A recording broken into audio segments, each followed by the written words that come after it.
মহাদেবের কন্যা, যিনি প্রেমে প্রতারিত হয়ে আজও উল্টো দিকে বয়ে চলেছেন। কিন্তু তার সাথে এমন কি ঘটেছিল? কেনই বা তিনি উল্টো দিকে বয়ে চলেছে? আমরা কথা বলছি নর্মদার, যিনি ভারতের প্রধান নদীগুলির মধ্যে অন্যতম।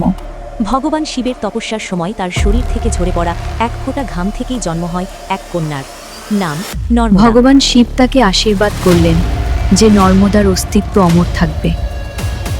সময় কেটে যায় আর ঠিক হয় তার বিয়ে সোনভদ্রের সাথে। কিন্তু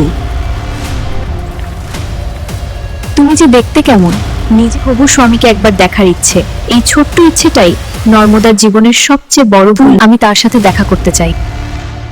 সে তার সবচেয়ে বিশ্বাসের মানুষ, তার সখী জুহিলাকে পাঠায়, কিন্তু সোনভদ্র ভুল করে জুহিলাকেই নর্মদা ভেবে বসেন, আর জুহিলাও সত্যিটা লুকিয়েই রাখে।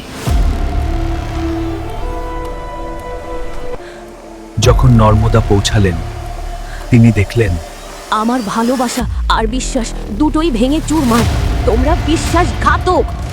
সেই মুহূর্তে একজন দেবীর জন্ম হলো, আর তখনই তিনি অভিশাপ দিলেন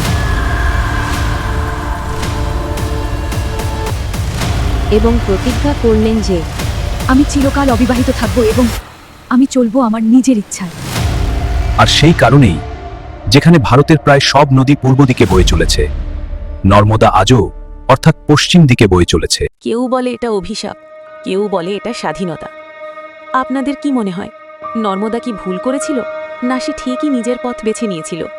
কমেন্টে জানান হর হর নর্মদে এবং চ্যানেলটি এক্ষুনি শেয়ার ও সাবস্ক্রাইব করে দিন পরের রহস্য জানতে।